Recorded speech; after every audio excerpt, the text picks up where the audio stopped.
আসসালামু আলাইকুম ওয়া রাহমাতুল্লাহি ওয়া বারাকাতুহু।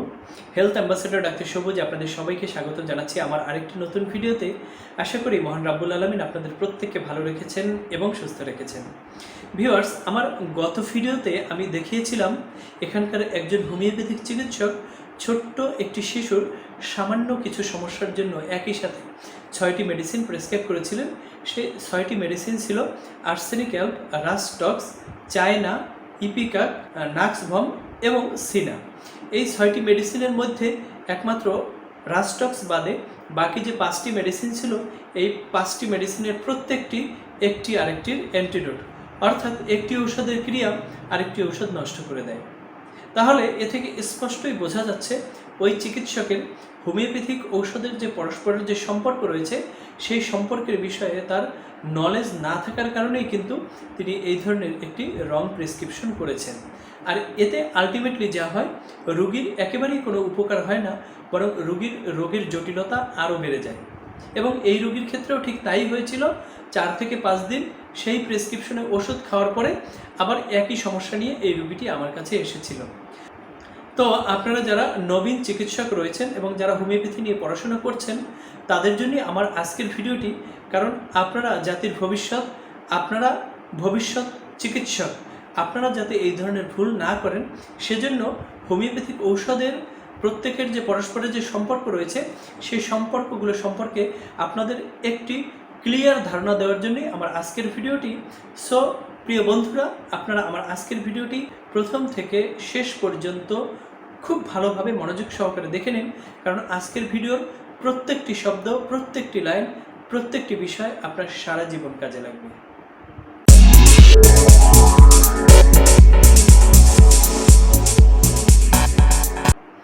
ভিউয়ার্স, হোমিওপ্যাথিক ঔষধের পারস্পরিক সম্পর্কগুলোকে মোটামুটি 3 ভাগে আমরা ভাগ করতে পারি। একটি হচ্ছে কোন ঔষধের পর কোন ঔষধ ভালো খাটে, আরেকটি হচ্ছে কোন ঔষধের পর কোন ঔষধ ভালো খাটে না বা কোন ঔষধের পর কোন ঔষধ দেয়া যায় না, আরেকটি হচ্ছে কোন ঔষধের ক্রিয়াকে অন্য কোন ঔষধ দিয়ে নষ্ট করা যায়। এবার আসুন আমরা এই বিষয়গুলোকে একটু বিস্তারিতভাবে জানার চেষ্টা করি। প্রথমে হচ্ছে কোন ঔষধের পর কোন ঔষধ দেয়া যায় বা ভালো খাটে। অর্থাৎ আমরা যখন রোগীর চিকিৎসা করি, তখন রোগীর সিমটম অনুযায়ী আমাদের যে একটি সুনির্বাচিত ঔষধ থাকে, সেই সুনির্বাচিত ঔষধটি দেওয়ার পর যখন পরবর্তীতে রোগী আমাদের কাছে আবার ফলো আপে আসে, তখন আমরা সেই সময়ের লক্ষণসমূহকে বিচার বিশ্লেষণ করে আগের ঔষধের ক্রিয়া এবং আগের ঔষধের যে লক্ষণগুলো ছিল, সেগুলো বিচার বিশ্লেষণ করে পরবর্তীতে যে ঔষধটি এই রোগীর জন্য উপযুক্ত মনে হয়, যে এখন এই ঔষধটি দিলে রোগীর যে আরোগ্য ক্রিয়া, সেই আরোগ্য ক্রিয়া আরও দ্রুত হবে এবং আরোগ্য ক্রিয়া আরও ভালো হবে, তখন আমরা আরেকটি যে মেডিসিন প্রয়োগ করি পরবর্তীতে, সেই পরবর্তী মেডিসিনটি হলো আগের মেডিসিনের ফলোয়েল মেডিসিন বা অনুকূল ঔষধ। ফলোয়েল মেডিসিন বা অনুকূল ঔষধ। একটি উদাহরণের সাহায্যে বিষয়টি আরও একটু ক্লিয়ার করার চেষ্টা করছি। যেমন আপনি মনে করুন যে আপনার রোগীর জন্য আপনি অ্যালোসকোট্রিনা প্রেসক্রাইব করেছেন। এই অ্যালোসকোট্রিনা খাওয়ার পর যখন পরবর্তীতে রোগী আপনার কাছে আসবে, তখন আপনি এই রোগীর সেই সময়কার অবস্থা বিবেচনা করে আবার যখন আপনি তার জন্য একটি মেডিসিন সিলেক্ট করবেন, সেই পরবর্তী মেডিসিনটি হলো পূর্ববর্তী অ্যালোসকোট্রিনা মেডিসিনের ফলোয়েল মেডিসিন বা অনুকূল ঔষধ। এসব ক্ষেত্রে সাধারণত প্রায় দেখা যায় যে কোনো একটি সুনির্দিষ্ট মেডিসিনের অপর কিছু সুনির্দিষ্ট মেডিসিন রয়েছে, যেগুলো সাধারণত পরবর্তীতে উপযুক্ত হিসেবে বিবেচিত হয় বা রোগীর লক্ষণ অনুযায়ী ওই সব মেডিসিনের মধ্যে থেকেই আগের ঔষধের সাথে কোরিলেশন চলে আসে। যেমন অ্যালোসকোট্রিনার ফলোয়েল মেডিসিনগুলো হচ্ছে কেলিব্যাক, সিপিয়া এবং সালফার।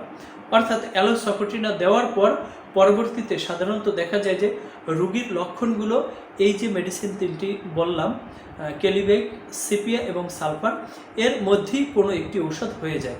তাহলে এই কেলিব্যাক, সিপিয়া এবং সালফার হচ্ছে অ্যালোসকোট্রিনার ফলোয়েল বা অনুকূল ঔষধ। এবার আসি আমরা কমপ্লিমেন্টারি মেডিসিন।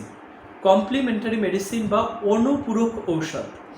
অনুপূরক ঔষধ হচ্ছে সেই ঔষধগুলো যেই ঔষধগুলো পূর্বে সিলেক্টকৃত কোনো ঔষধের অসম্পূর্ণ ক্রিয়াকে সম্পূর্ণ করে রোগীকে সুস্থতা এনে দেয়, সেটাই হচ্ছে কমপ্লিমেন্টারি মেডিসিন বা অনুপূরক ঔষধ। মনে করুন আপনি একটি রোগীর জন্য একটি মেডিসিন সিলেক্ট করেছেন। এই সিলেক্টেড মেডিসিনটি রোগীর শরীরে কিছুদিন কাজ করার পর আর কাজ করছে না, অর্থাৎ মেডিসিনের ক্রিয়া বন্ধ হয়ে গেছে। এতে যা হয় যে রোগীর যে রোগটা সেটাও কিন্তু একটা পর্যায়ে গিয়ে আর আরোগ্যের দিকে আগায় না, বরং স্টপ হয়ে যায়। তাহলে এই যে মেডিসিনের ক্রিয়া বন্ধ হয়ে গেল, পরবর্তীতে যখন রোগী আমরা ফলো আপ করব, সেই ফলো আপের সময় আগের ওষুধের সাথে আগের লক্ষণের সাথে মিল রেখে পরবর্তীতে যে ঔষধটি প্রয়োগ করে আগের যে ঔষধটি ছিল, যে ঔষধটি কাজ করেনি, সেই অসম্পূর্ণ কাজকে সম্পূর্ণ করে দেয়, অসম্পূর্ণ আরোগ্যকে পরিপূর্ণ আরোগ্য দান করে যে মেডিসিনটি, সেই মেডিসিনটি হলো কমপ্লিমেন্টারি মেডিসিন বা অনুপূরক ঔষধ। অর্থাৎ একটি মেডিসিন প্রয়োগ করার পর সেই মেডিসিনটি যখন আর কাজ করে না, কিছুদিন কাজ করার পর বা কিছু দূর কাজ করার পর আর যখন কাজ করে না, তখন সেই অসম্পূর্ণ কাজকে সম্পূর্ণ করে যে মেডিসিন, সেই পরবর্তী মেডিসিনটাকে বলা হয় আগের মেডিসিনের কমপ্লিমেন্টারি মেডিসিন। যেমন আমরা অ্যালোসাকুটিনার উদাহরণ দিয়েছিলাম আগের বার। এক্ষেত্রেও আমরা যদি অ্যালোসাকুটিনাকে চিন্তা করি, আপনি কোনো রোগীর জন্য অ্যালোসাকুটিনা সিলেক্ট করেছেন, এখন হয়তো অ্যালোসাকুটিনা ওই রোগীর জন্য কিছুদিন কাজ করার পর আর কাজ করছে না, রোগীর আরোগ্যের দিকে আর যাচ্ছে না। তখন ওই রোগী যখন আপনি ফলো আপ করবেন, তখন হয়তো ওই রোগীর জন্য যখন আপনি সালফার সিলেক্ট করবেন, সেই সালফার আগের অ্যালোসাকুটিনা মেডিসিনের ক্রিয়াকে সে কমপ্লিট করবে, সে অসম্পূর্ণ ক্রিয়াকে সম্পূর্ণ করবে। যেখানে স্টপ হয়েছিল, সেই স্টপ হওয়া কাজকে সে একেবারে আরোগ্যের চূড়ান্ত পর্যায়ে নিয়ে যাবে। এটাই হচ্ছে কমপ্লিমেন্টারি মেডিসিন বা অনুপূরক ঔষধ। তাহলে এক্ষেত্রে সালফার প্রয়োগে যখন কমপ্লিট হলো ক্রিয়া, এক্ষেত্রে সালফার হলো অ্যালোসাকুটিনার কমপ্লিমেন্টারি মেডিসিন। এবার আসি আমরা যে কোনো একটি মেডিসিন প্রয়োগ করার পর অন্য কোন মেডিসিনটি আমরা প্রয়োগ করতে পারবো না, এ ধরনের সম্পর্ককে বলা হয় ইনিমিক্যাল রিলেশনশিপ বা বৈরী ভাবাপন্ন বা শত্রু ভাবাপন্ন মেডিসিন। অর্থাৎ কোনো একটি মেডিসিন সিলেক্ট করার পর সেই মেডিসিনটি পরবর্তীতে যদি আমরা অন্য কোনো এমন মেডিসিন সিলেক্ট করি যেগুলো প্রয়োগ করার পর রোগীর রোগ যন্ত্রণা আরও বেড়ে যায়, রোগীর অবস্থা আরও জটিল হয়ে যায়, রোগীর আরোগ্যের পথে অনেক বাধা হয়ে দাঁড়ায়, সেই মেডিসিনগুলোই হচ্ছে ইনিমিক্যাল মেডিসিন, অর্থাৎ শত্রু ভাবাপন্ন। অর্থাৎ আগের যে মেডিসিনটি দেওয়া হয়েছে সেই মেডিসিনের ক্রিয়াকে দেখা যায় যে সে নষ্টও করে না, আবার সেই ক্রিয়াকে সামনের দিকে ত্বরান্বিতও করে না, বরং রোগীর অবস্থাকে আরও জটিল করে দেয়, রোগীর রোগ যন্ত্রণা আরও বাড়িয়ে দেয়, রোগীর আরোগ্যের পথকে আরও বন্ধুর করে তোলে। সেই মেডিসিনগুলোই হচ্ছে শত্রু ভাবাপন্ন মেডিসিন, ইনিমিক্যাল মেডিসিন। যেমন আমরা একটি উদাহরণ দিয়ে বিষয়টি আরও পরিষ্কার হই। যেমন আমরা আগের উদাহরণগুলোতে অ্যালোসাকুটিনার কথা বলছিলাম, এক্ষেত্রেও আপনি যদি কোনো রোগীর জন্য অ্যালোসাকুটিনা মেডিসিন সিলেক্ট করে থাকেন, তাহলে অ্যালোসাকুটিনার পরে যদি আপনি কোনো কারণবশত রোগীকে এলিয়াম স্যাটাইভা প্রেসক্রাইব করেন, তাহলে এই এলিয়াম স্যাটাইভা কিন্তু রোগীর রোগ যন্ত্রণাকে আরও বাড়িয়ে দেবে, রোগীর রোগের অবস্থাকে আরও জটিল করে দেবে, রোগীর আরোগ্য হতে আরও অনেক বেশি সময় লাগবে, রোগীর ভিতরে একটা হ্যাজার্ড অবস্থা তৈরি হবে। এই যে সম্পর্কটা, এটাই হচ্ছে ইনিমিক্যাল সম্পর্ক। অর্থাৎ আগের মেডিসিনের পরে আমি এমন একটি মেডিসিন সিলেক্ট করলাম যে মেডিসিনটি রোগীর রোগ যন্ত্রণাকে, রোগীর কষ্টকে, রোগীর আর্জিকে আরও বাড়িয়ে দিচ্ছে। যেখানে ওষুধ খাওয়ার পর রোগী আরোগ্যের দিকে যাবে, সেটা না হয়ে রোগী বরং আরও খারাপের দিকে যায়। এটাই হচ্ছে ইনিমিক্যাল সম্পর্ক।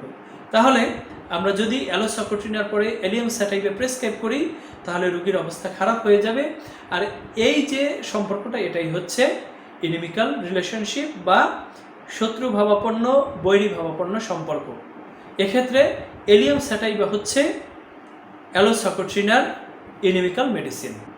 ভিউয়ার্স, এবার আমরা আসি একেবারে শেষ যে সম্পর্কটি রয়েছে সেটির উপর, আর তা হচ্ছে অ্যান্টিডোট রিলেশনশিপ বা ক্রিয়ানাশক সম্পর্ক। আমরা চিকিৎসা জীবনে এমন অনেক সময় আসে বা রোগীর চিকিৎসার সময় এমন কিছু ক্ষেত্র আসে যে আমাদের মেডিসিন সিলেকশনটি হয়তো ভুল হয়েছে, অথবা মেডিসিন সিলেকশন ভুল হয়নি কিন্তু রোগীর ডোজ এবং পটেন্সি বেশি হওয়ার কারণে রোগীর রোগের অবস্থা অনেক বেশি বেড়ে গেছে। একটি হতে পারে যে আমার ওষুধ সিলেকশন ভুল হয়েছে, সেই ভুল সিলেকশনের কারণে রোগীর রোগ যন্ত্রণা বেড়ে গেছে, নতুন নতুন রোগ যন্ত্রণা রোগীর মধ্যে এসে রোগীকে আরও কষ্ট দিচ্ছে। অথবা আমার ঔষধ সিলেকশন ঠিক আছে কিন্তু আমার মাত্রা বা আমার ডোজ এবং পটেন্সি এটা বেশি হওয়ার কারণে রোগীর রোগ যন্ত্রণা এমন পর্যায়ে চলে গেছে যে খুব শিগগিরই ওই অবস্থায় রোগীর ওই ঔষধের ক্রিয়াকে বন্ধ করা উচিত, না হলে রোগীর বড় ধরনের ক্ষতি হওয়ার সম্ভাবনা থাকে।